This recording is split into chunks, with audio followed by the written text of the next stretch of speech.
Hey guys, Spirit of the Law here. In this video, I want to talk about Loom, including how good it actually is and when to get it. In my first 15 villager guide, I mentioned picking it up right before advancing, and a few people were curious about why I was recommending that. The fact is, there's an interesting trade-off that happens when getting it that I've never looked at in depth before. At a glance, for 50 gold, Loom gives your villagers 15 more HP, 1 more melee armor, and 2 more pierce armor. It doesn't impact their attack, but makes you much less likely to lose villagers in all sorts of ways. First of all, it means your villagers can now take 7 instead of 4 hits from a boar, making them safer to lure. That being said, with Definitive Edition letting you lure with a single shot, and with some attention and use of garrisoning in the town center, it's certainly not necessary to have when luring. Just make sure after the first shot that the boar is close enough that you won't step out of its line of sight. Another animal it helps against is wolves, which have the exact same stats as unloomed villagers, meaning it comes down to whoever gets the first hit, and winning can be a bit of a coin flip.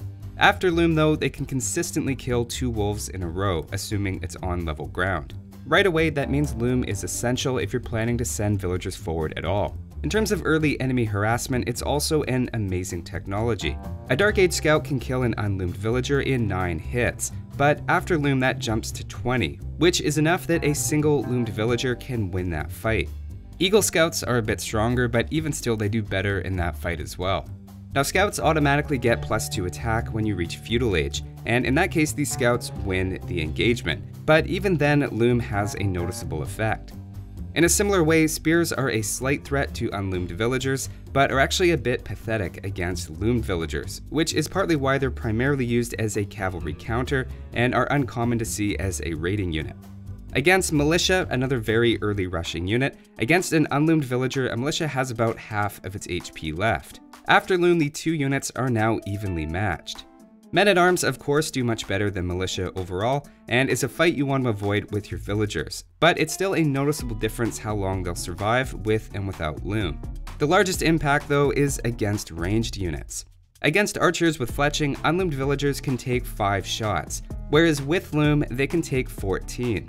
You can see here especially what a disaster it would be to advance without Loom and get hit by an unexpected archer rush.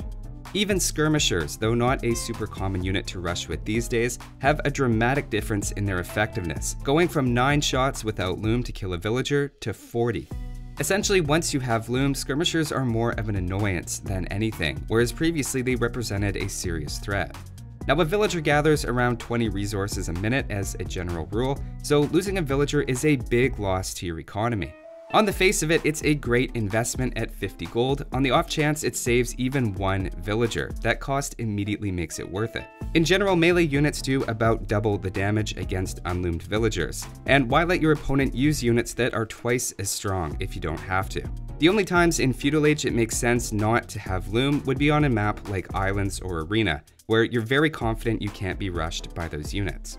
So if Loom is amazing and you want to get it every game, then it might seem logical to pick it up as soon as possible, like right at the start of the game, and this is where things get interesting. Loom takes the same amount of time at the town center to research as a villager takes to create. That means if you start the game by getting Loom instead of a villager, when it finishes you'll be 1 villager behind where you could have been. In that respect, Loom isn't just 50 gold. It also costs you 20 resources per minute, since it's replacing a villager that could be collecting roughly that much. If you start the game with Loom, you're essentially playing down 1 villager for the entire Dark Age, at least compared to someone who picks it up right before they advance to feudal.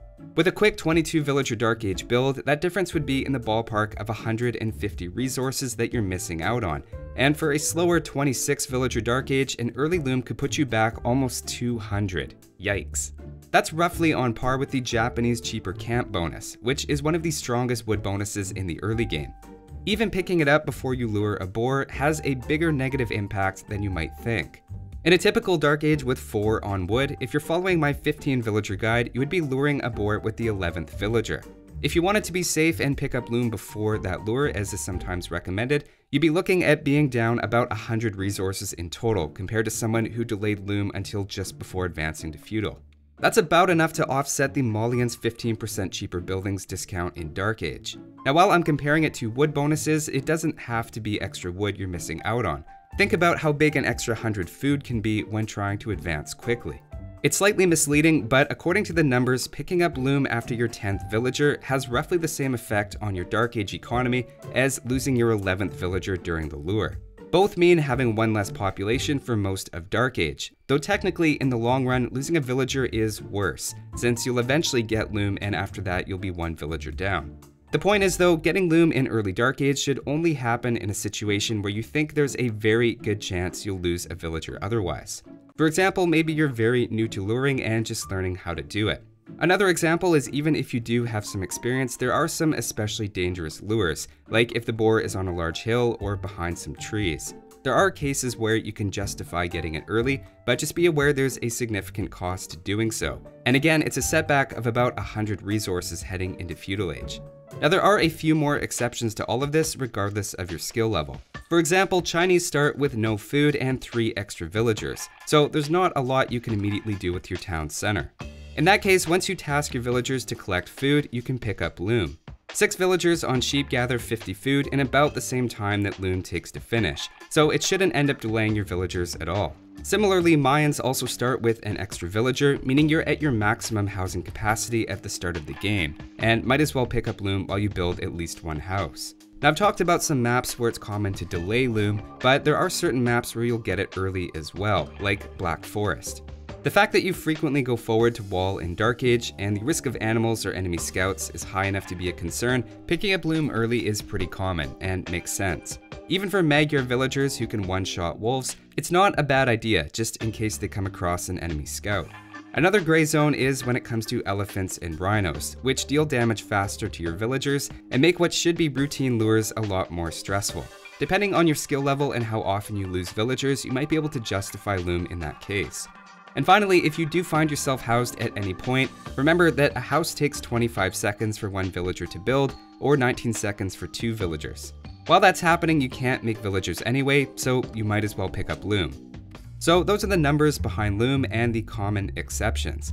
I hope that puts into perspective why it's recommended to get at the end of Dark Age, and what the trade-off is going on behind the scenes. The most important thing is to get it before you're attacked, and any amount you can delay it before that will net you a surprising number of resources.